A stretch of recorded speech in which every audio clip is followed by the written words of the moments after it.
Magandang araw sa iyo, Mr. Narrator, at sa mga nakikinig dito sa iyong channel. Isa po ako sa masugid na tagapakinig at naglakas loob po akong magpadala sa inyo ng kwento upang maisalaysay ang aking kwentong kababalaghan. Tawagin niyo na lang ako sa palayaw na Pandoya. At gusto ko po sanang ibahagi sa inyo ang aking personal na karanasan noong nasa probinsya pa ako ng Negros Occidental. Ang totoo ay naninirahan kami sa Caloocan ng aking pamilya at nagbabakasyon lamang ako tuwing bakasyon sa aking mga kamag-anak sa Negros Occidental. Taong 1995, nasa 17 taong gulang pa lang ako noon. Kasagsagan ng pagbibinata at nakahiligan ko na maglaro ng basketball. Iyon kasi ang sikat na laro ng mga kalalakihan na kahit kailan ay hindi kumukupas o naluluma, at madalas na dumadayo kami ng mga kaibigan ko sa iba't ibang lugar para makipaglaro at makipagpustahan bilang katuwaan at pakikisama. Wala pa akong hilig noon sa babae at hindi ko pa nasubukang manligaw. Paglalaro ng basketball lamang at pag-aaral ang tanging kinahiligan ko ng mga panahong yon. Minsan, naimbitahan kami ng kaibigan ko na si Ambo na magtungo sa kabilang baryo para maglaro ng basketball. Hindi naman ako mapagbawalan ng aking tiyo at tiyahin dahil alam nila na yun lang ang tanging libangan ko, at iyon ang naging daan para makilala ko sa aming paaralan bilang varsity player. Laking tuwa ko sa mga sinabi ni Ambo at hindi ko naman iyon tinanggihan dahil talagang nasabik akong maglaro ng basketball at gusto ko rin makarating sa kabilang baryo. Kaya maaga pa ay gumayak na kami ng aking mga kaibigan, pero bago pa ako makaalis ay binaon ko sa dala kong bag ang ilang piraso ng kalamansi. Lumaki kasi ako noon na nalapitin ng mga masasamang elemento at madalas na napagkakatuwaan ng mga maligno. Kaya naman maraming orasyon at proteksyon ang ibinibigay sa akin ng nanay ko. Isa pa, nasanay ako sa kabataan ko na kasama ang aking lolo at lola bago pa sila namatay. Hinihiram nila ako noon sa aking mga magulang at isinasama sa kung saan saang lugar kahit abutin pa kami ng dilim sa daan. Madalas silang nagtutungo noon sa bundok para mangopra dahil meron silang sariling oprahan na pinagkukunan nila ng kabuhayan, at parati silang may dalang mga kalamansi, bawang at mga sibuyas sa kanilang sisidlan. Noong una ay nagtataka ako at inakala ko pa na parati silang maggigisa ng pagkain, subalit ipiniliwanag nila sa akin na ang mga sangkap na iyon ang ginagamit para makaiwas sa mga aswang. Palagi nilang sinasabi sa akin na huwag akong makakalimot na magbaon ng kalamansi dahil epektibo iyong panlaban sa anumang tagabulag ng aswang. Hindi albularyo o manggagamot ang aking lolo at lola.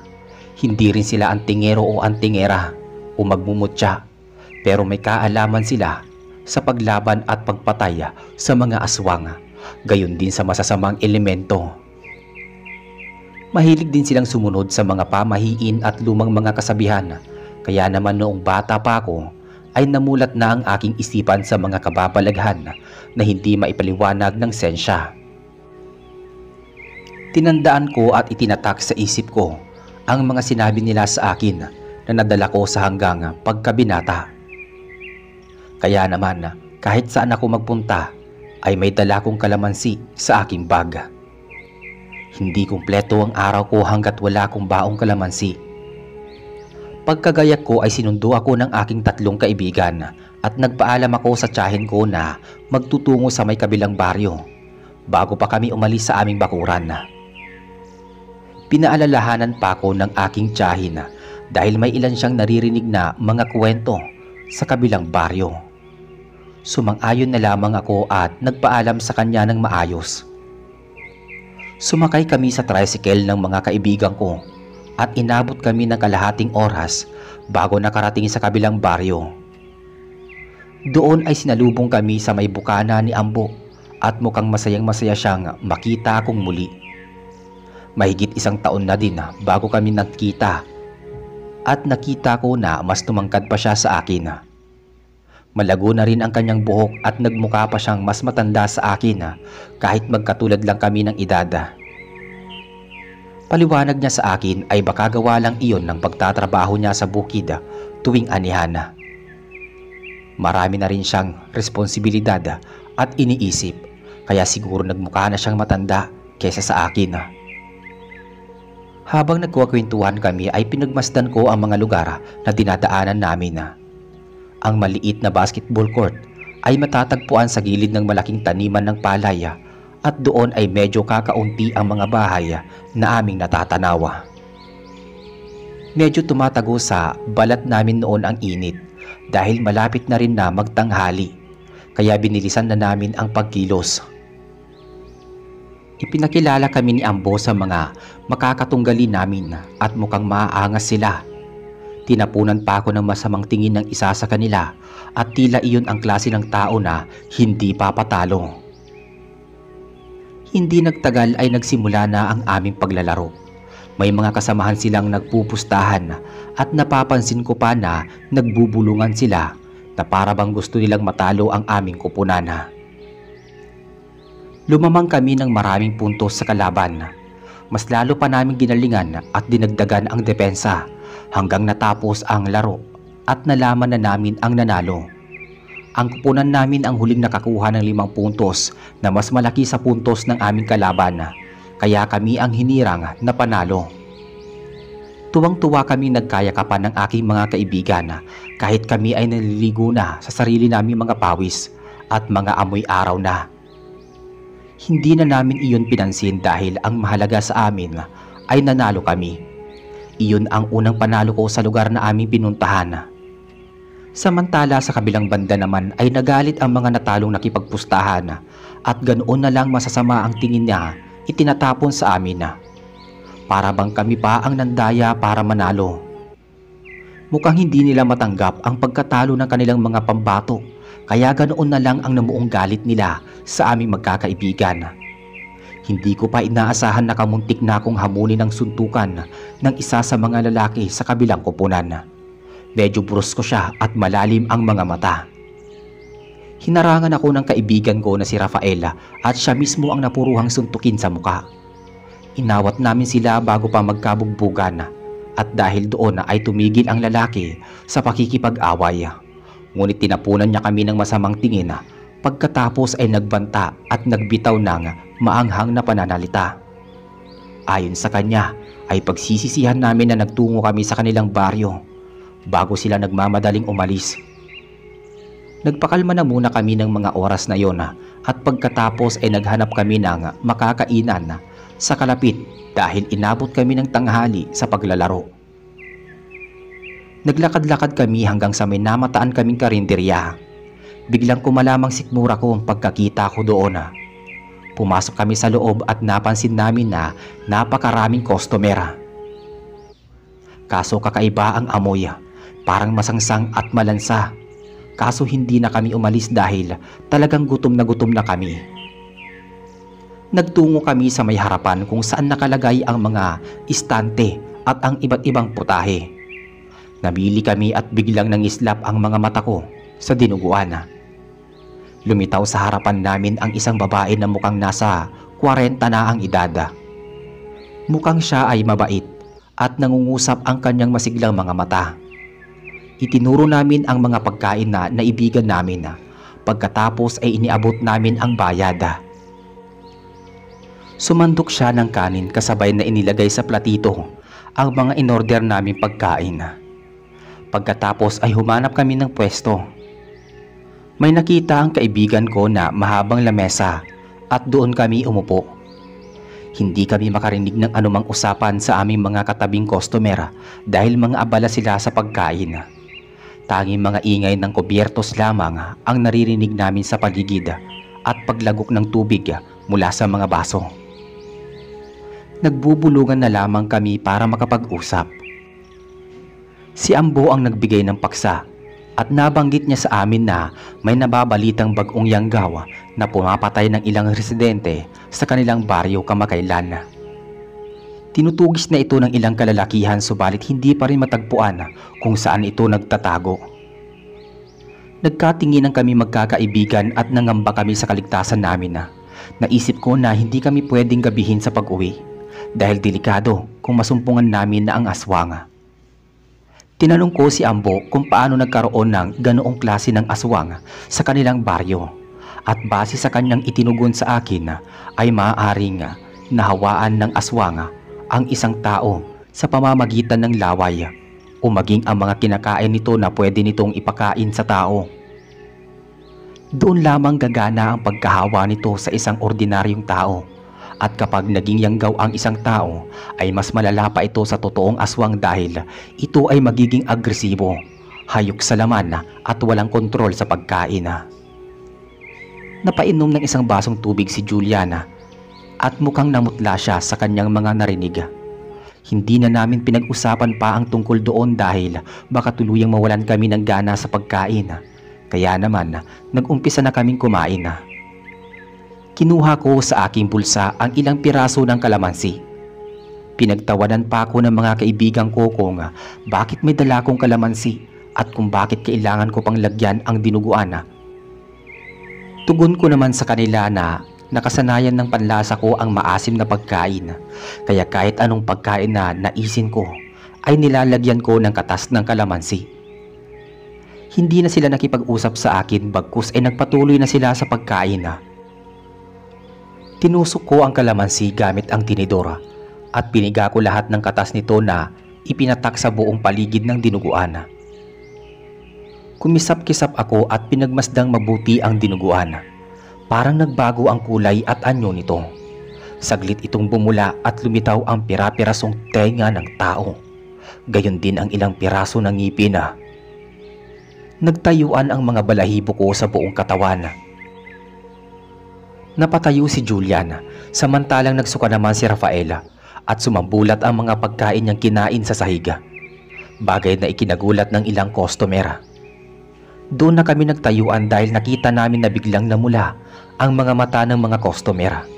Parang mga hindi na sila tao at naglabasan pa ang kanilang mga pangila. Tanghaling tapat noon pero iyon ang una kong karanasan na makakita ng mga aswang.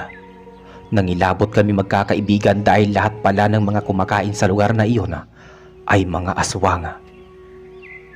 Napako ang kanilang mga atensyon sa amin subalit hindi nila kami magawang malapitan dahil may dala kong kalamansi. Niyaya ko na ang aking mga kaibigan na umalis sa karinderya dahil baka magbago ang isip ng mga aswang at magtulong-tulong pa silang patayin kami. Kumaripas kami ng takbo at nagsisigawan na parang nasisiraan ng ulo. Pagkatapos namin makalayo ay humanap kami ng bakanting lugar at doon isinuka ng mga kasama ko ang lahat ng kanilang mga kinain. Noong makasigurado sila na wala nang natitira sa loob ng kanilang katawan, ay saka kami nandiri nang makita namin ang mga naghahalo-halong laman loob mula sa mga kinaing pagkain. Naisip namin magtungo sa simbahan upang doon ay manalangin bago kami umuwi sa aming mga bahay. Pagkadating namin sa simbahan ay kakatapos noon ng nobena. Taimtim kami nagdasal at naglaan kami ng 1 oras.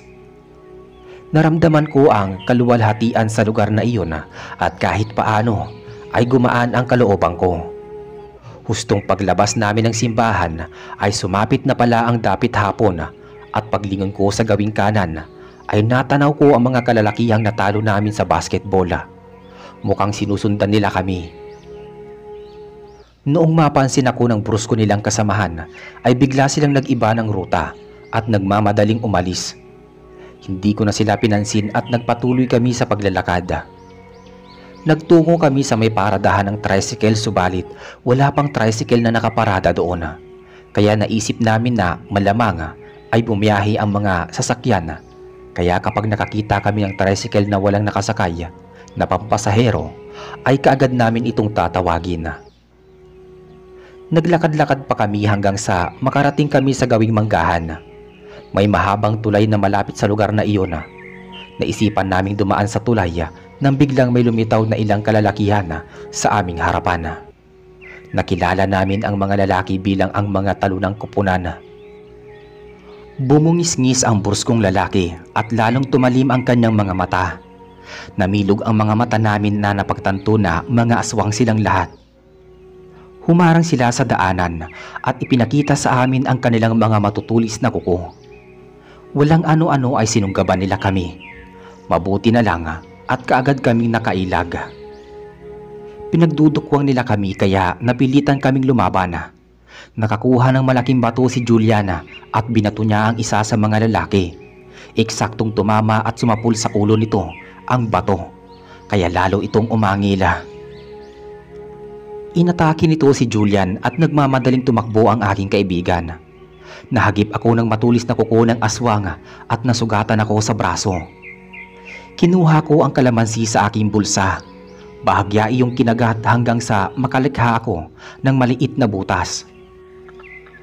Sinunggaban na naman ako ng aswang at bago pa ako mahagip ng kanyang matatalas na kuko, ay pinatakan ko ng kalamansi ang kanyang mga kamay. Sumigaw ang aswang nang biglang umusok at masunog ang kanyang mga daliri. Pinigaan ko din ng kalamansi ang sariwang sugat ko sa braso at bahagya akong napangwi sa sobrang hapdi. Nagpanigurado ako na hindi ako mahahawa ng aswang. Sa pagkakataong iyon ay napahinto sa pakikipaglaban ang mga aswang. Para silang estatwa na natigilan noong makita nila ang hawak kong kalamansi. Nakiramdam sila kung anong kasunod kong paggalaw pero mas minabuti ko na lamang silang kausapin kaysa gumamit pa ako ng dahas. Ayokong dumanak ang dugo dahil hindi ko kayang pumatay, lalo pat aswang. Pinag-uusapan ko ang bruskong lalaki na nagsisilbing leader ng kanyang mga kasama. Nahayaan na kaming umalis sa kanilang baryo at hinding-hindi na kami magpapakita pa sa kanila pero kung hindi nila kami pagbibigyan ay mapipilitan talaga kaming lumaban. Nakinig naman sa akin ang bruskong lalaki at mukhang nauunawaan niya ang mga pakiusap ko. Hanggang sa huli ay nagpakalalaki siya. Sinenyasan niya ang kanyang mga kasama na hawiin ang daan para mapagbigyan kaming dumaan sa mahabang tulay. Nagpasalamat naman ako sa ginawa niyang kabutihan at nagmamadali kaming dumaan sa mahabang tulay. Nilingon ko ang pinanggalingan ng mga aswang at napansin ko na hinihintay nila kami makalayo bago sila umalis sa lugar na iyon. Namangha sa akin ang mga kasamahan ko dahil nagawa kong makipagnegosasyon sa mga aswang sa pamamagitan ng diplomasya. Naisipan ko naman ang lahat ng bagay ay napag-uusapan sa maayos at matinong pakiusapan kaysa gumamit ng karahasan. Nadiskubre namin na ang tulay ay nagdudugtong sa daan sa mismong bayan. Bumalik kami sa may paradahan ng mga tricycle at doon ay nakasumpong kami ng driver na naghahanap ng mga pasahero. Kaagad kami nakipag-usap sa driver na ihatid kami sa kabilang baryo. Mabilis naman siyang rumisponde at pinaandar ang kanyang sasakyan. Nagpaalam na kami at nagpasalamat kay Ambo bago kami tuluyang nakalayo sa kanilang baryo. Iyon ang huling araw na nagtungo kami ng aking mga kaibigan doon sa kanilang baryo bago pa ako bumalik sa Caloocan. Pero hindi pa doon natatapos ang aking karanasan sa mga aswang. Nagbakasyon akong muli sa aking tiyuhin sa Negros Occidental. Bali may pinakuha siya sa aking kalahating sako ng palay sa kapatid niya sa may bahaging paanan ng bundok.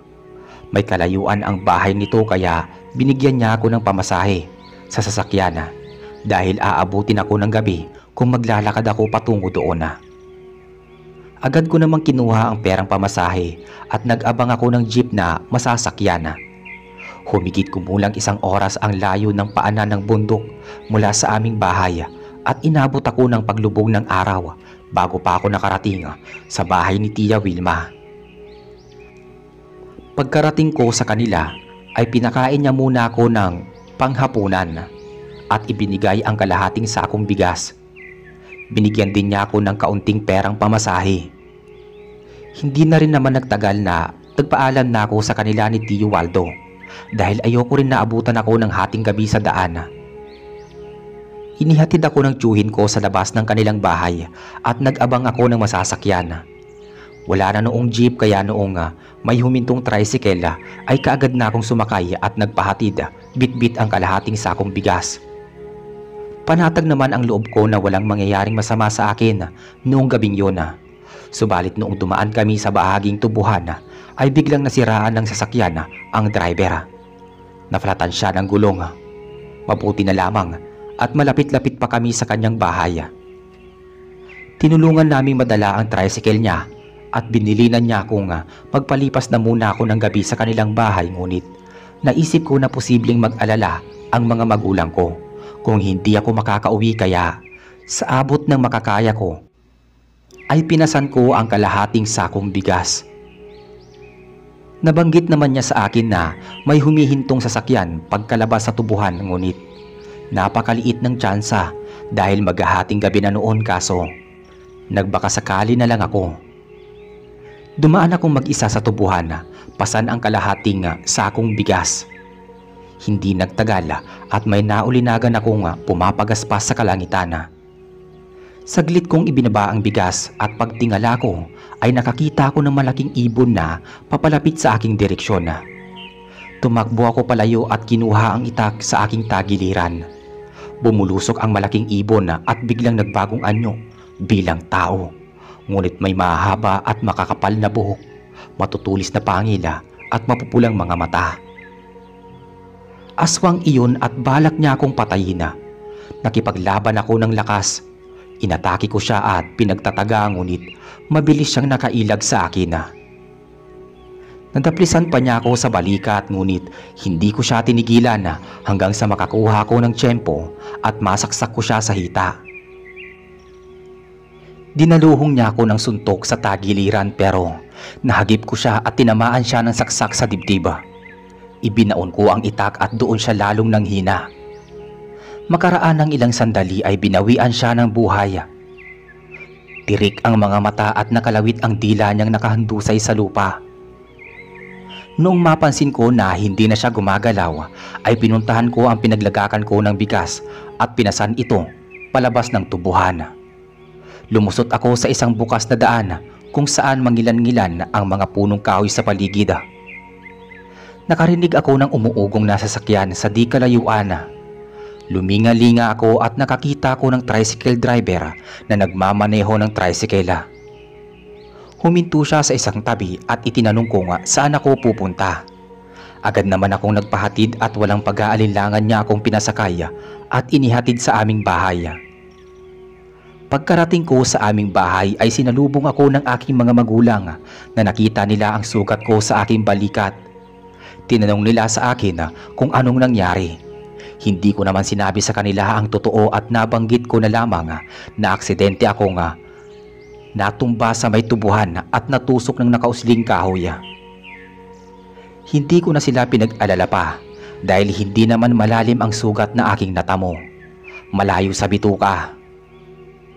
Sa mga sumunod na araw ay may nabalitaan ang mga magulang ko na may nakitang bangkay sa gawing tubuhan, kung saan ang bangkay ay malalim na may saksak sa dibdib at pinaniniwala ang kagagawan ng mga adik. Hindi ako nagsalita, bagkus ay tumahimik na lamang ako hanggang sa namatay ang usapang iyon. Dumaan pa ang ilang mga araw ay naimbitahan naman kami sa kaarawan ng kumpare ni Julian sa karating na barangay. Nagkainuman kami at nagkukwentuhan kung saan naging kaibigan ko na rin ang mga nakainuman naming mga kalalakihan. Kinagabi na kami sa pag-uwi at mukhang nalasing ng husto si Julian, kaya pinagtulungan namin siyang alalayan ni Rafael. Kaso ay nakaramdam kami ng pag-ihi, kaya sumandali kaming naghanap ng pwesto at mismong napadaan pa kami sa gawing kawayanan. Umihi kami sa tabi ng kawayan at nang makaraos kami ay nagmamadali kaming bumalik kay Julian, ngunit nawala na ng tuluyan ang kalasingan namin nang mapansin na may papalapit na mga armadong lalaki kay Julian. Sinigawan namin sila at nagmadali silang kumaripas ng takbo. Inalalayan namin si Julian na mukhang inaantok ng mga sandaling yun. Naglakad-lakad pa kami at nakarating kami sa may bahaging lugar. Doon ay may natanaw kami malalaking aso sa tabi ng daan. May nilalantakan silang karne at nang mapadako sa amin ang kanilang paningin ay doon ako nangilabot dahil nanlilisik ang kanilang mga mata. Umangil ang dalawang malaking aso at walang hapas kaming hinabol. Tumakbo kami at nagtago sa isang maliit na kuprahan. Doon namin sandaling iniwan si Julian. Naghanap kami ng mga matutulis na kahoy na pwedeng maipanlaban sa mga aswang.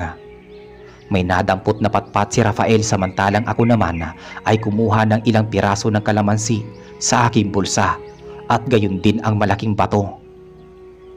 Lumundag sa harapan ko ang naglalaway na malaking aso at mabilis ko itong pinukpok ng pagkalakas-lakas sa kanyang ulo. Kasunod nun ay piniga ko sa kanyang mga mata ang katas ng kalamansi. Halos magwala ang aswang at tumagundong ang malalakas nitong pag-angil sa akin. Sinikap niyang makabangon at pagkatapos ay umatake para tuluyan akong sakmalin. Mabuti na lang at nakakuha ako ng patpat. Hinampas ko sa muka ang aswang na naging dahilan upang bumagsak siya sa lupa. Hindi na ako naghintay na makabangon siya. Umibabaw at pinaghampas ko siya sa ulo. Hinambalos ko hanggang sa sumirit ang masagana niyang dugo. Hinataw ko ng hinataw at pinuntirya ang kanyang ulo hanggang sa mawalan na ito ng malaya at malagutan ng hininga. Samantalang si Rafael naman ay pinagpapalo ng nakuha niyang patpat ang malaking aso. Halos manghina ako noong tinigilan ko ang bangkay ng malaking aso. Tumayo ako at nagtungo kami ni Rafaela sa dakong pinag-iwanan namin kay Juliana.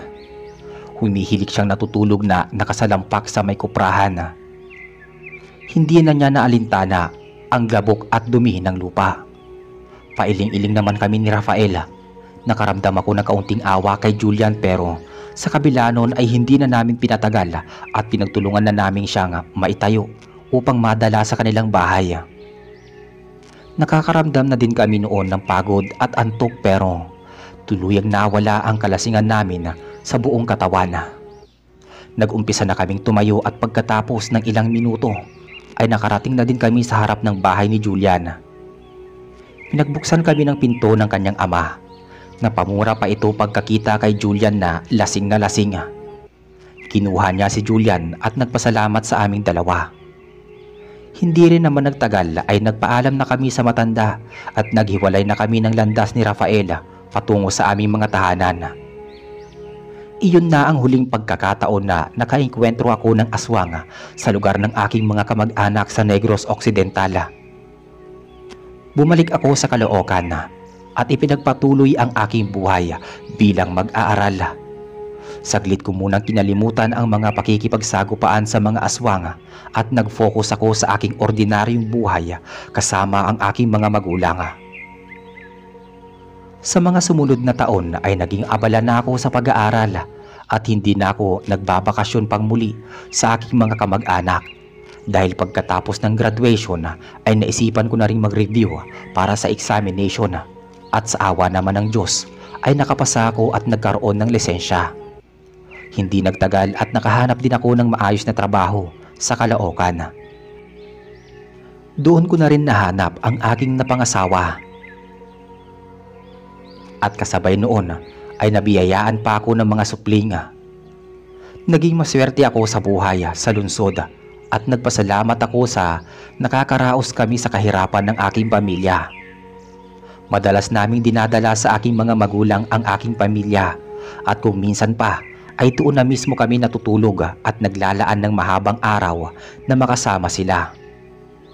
Sayang nga lang at hanggang sa kwento ko na lamang na ipakilala sa mga anak ko ang aking lolo at lola. Kung nabubuhay lang sana sila ay siguradong matutuwa sila sa kanilang mga apo. Noong panahong yon, medyo lumalaki na ang aming mga anak. Saka ko naisipang bumisita sa aming mga kamag-anak sa Negros Occidental para na rin mabisita ang iba ko pang mga kaibigan. Masasabi ko na malaki na rin ang naging pagbabago buhat ng huli kong pagbabakasyon doon. Marami na rin naipatayong mga gusali at nabawasan na ang mga kwentong kababalaghan. Moderno na din ang mga kabahayan at tila naging matiwasay at maunlad na din ang pamumuhay ng mga tao. Marami akong hindi malilimutang karanasan sa lugar na iyon na nagbigay ng kulay sa aking pagbibinata, lalo na ang karanasan sa mga nilalang ng kadiliman. Hanggang sa kasalukuyan ay hindi pa rin ako nawawalan ng kalamansi sa aking bulsa. Ipinagpalagay ko na lamang na bukod sa proteksyon nito sa mga aswang ay naging swerte ko na rin ito sa pang-araw-araw na pamumuhay. Dito na po natatapos ang aking kwento at sana ay naging inspirasyon ito sa mga taga-subaybaya. Maraming salamat po sa inyong pakikinig.